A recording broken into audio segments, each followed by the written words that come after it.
如果你现在很迷茫，想搞清楚自己的人生方向；如果你正在自我怀疑，不确定能不能找到自己想要的，甚至你开始摆烂，说要不就这样不找了。刚好今天我就想以自己为案例，给大家分享一下：一，我是怎么从20岁出头的迷茫，到现在找到了属于自己的人生方向；二，已经稍微长大了的我，会对当初迷茫的自己说些什么；三，如果能够重新开始，我有什么方法推荐，能够系统的帮助自己找到自己的人生方向。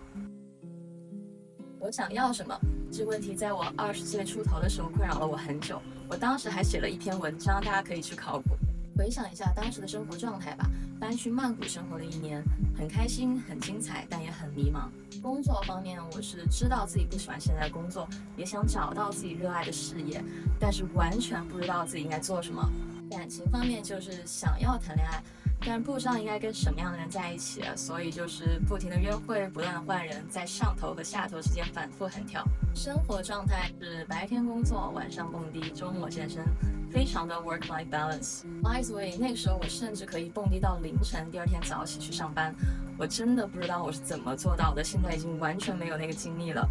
日常在感慨 ，Oh my God, aging。所以20岁出头的我，在生活或者说人生的方方面面都很迷茫，对未来可以说是毫无规划。虽然现在也没有什么规划，还是随心所欲，但是状态完全不一样，之后会讲。那现在我自诩已经找到了人生方向，比如我的生活状态就是。工作方面，我做着一份自己喜欢的线上工作 （online business），可以自由的选择在哪儿工作、什么时候工作、和谁一起工作。生活方面是想去哪儿买一张单程机票，随时都能出发，过着满世界转着玩的数字游民生活。感情方面是我知道真正的爱是什么样子，我也学会了如何去爱一个人，并且我坚定的相信，爱会源源不断的流向我，爱就是我。从20岁出头写下那篇内容，到5年之后的现在，好像一切已经发生了360度的转变。我找到了自己的人生方向，我很清楚现阶段自己想要什么，我甚至已经过上了我的理想生活。当时我说，虽然我不知道自己想要什么，但是我知道自己不想要什么。虽然我不确定自己想过什么样的生活，但是我确定现在的生活不是我想要的。那当时我怎么做的？不喜欢现在的工作，辞职；在曼谷看不到未来，回国；不喜欢现在的约会对象，下一个。你以为做出改变一切都好转了吗？我是不是就此重启人生，开启新的生活了？并不是，在回国之后，事情并没有迎来任何转机，我面对的还是同样的课题，忍受着不喜欢的工作，陷入一段又一段毫无意义的短期关系。所以我问自己，如果不知道自己想要什么，能找到自己想要的吗？我甚至一度怀疑是不是我的问题，太容易放弃了，会不会坚持一下就好了？但我确实1秒都忍受不了自己不想要的生活，所以在接下来的5年时间，我还在不停的折腾，尝试了各种工作项目，搬了无数个城市，也邂逅了很多美好的 summer fling。直到最近几天，我在想拍这个视频的时候，才后知后觉，救命！原来我已经找到了自己的人生方向。你要问，从当初迷茫的自己到找到自己的人生方向，甚至过上理想的生活之间，我做对了什么？要我说，是我一次次擦掉了自己不喜欢的人生选项，是我一次次不计成本的去试错。拿工作举例，从不知道自己能做什么、想做什么，到现在找到了自己热爱的事业，也就是做着自己喜欢的事情还能赚钱，是因为我尝试了很多我不喜欢的事情。我去过体制实习，发现我这辈子都不可能进体制的。我去过大厂上班，发现我一点都不喜欢螺丝钉的工作模式，也不想一天8小时都待在小小的格子间。我试过全职远程上班，我发现我受不了固定时间为别人打工，让别人来告诉我做什么怎么做。我认清了大公司的名气和 title 并不能给我带来任何满足感，我也知道了打工是不可能打工的，这辈子都不可能打工的。Just kidding， 我现在就在自己为自己打工。我一次次排除了这些我不想要的，才慢慢找到了自己想要的职业道路。是我一次次不甘于现状，不停的折腾，才慢慢找到了自己想要的生活状态。我曾经也烦恼自己怎么就不是天选之人，早早的清楚自己的目标，并朝着对的方向努力。后来我也慢慢接受了，我就是不知道自己想要什么，那就多去试试吧。曾经的我也反复纠结，比如说在每一次换工作，我都在想，要不要将就一下，走了之后你去干嘛？我当然还在想，其他人改变现状是知道自己想要什么，甚至是为了去追求自己的梦想，而我一直寻找的，说不定就是我的梦想。当然，现在的我已经明白了，梦想不是一个遥远的目标，让我牺牲现在的生活，倾其一生为之努力。如心灵奇旅的 Joe，将实现梦想当做人生全部的意义。但是当梦想真正实现的那一刻，他却觉得空虚，因为然后呢？所以现在的我根本不会说我需要去找到我的梦想并且实现它，因为生命的意义对我来说不在于一个伟大的目标，而在于活着的每个当下。当它成为了实打实我每天在做的事情，毫不夸张地说，我每一天都在实现自己的梦想。给大家举个例子，比如我其中的一个线上项目就是在做现在的 Chestnut 个人 IP，我在输出、在表达、在创作内容，最近也在组织一些关于 digital nomad 还有互联网创业的 workshop。在这件事上，我说我的目标就是希望能够影响到新一代更有想法的中国年轻人，让大家知道我们能够按照自己的心意去选择自己想要的工作和生活方式，让每个人都能为自己工作。不夸张，这个在很早之前就写在了我的 IP 策划里面。如果你们也想来看我是如何打造自己的个人 IP， 欢迎加入我的云股东项目，是我的 Chestnut 个人 IP 的资料分享。所以每一天的分享，每一次的输出，都是在实现我的梦想。同样，我的生活也是在环球旅居的路上，已经3年了。我在不停的体验，在和世界各地的人建立联系，这是我的每一个当下，也是我的梦想生活。但同时，我并不执着于这一切，我接受我的理想生活可能会变换形式、内容，甚至消失。我接受生命的无常，因为我相信一切自有安排。这也是我的播客取名为自由安排的原因，大家可以在小宇宙、Apple Podcast 和 Spotify 听。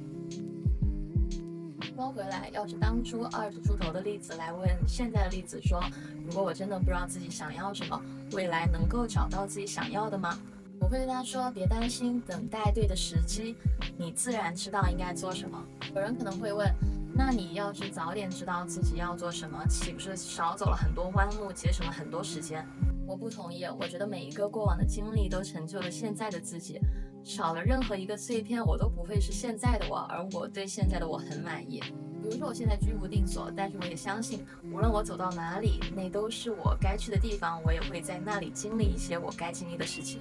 还是那句话，人生对我来说不是既定的目标，而是一路上的风景。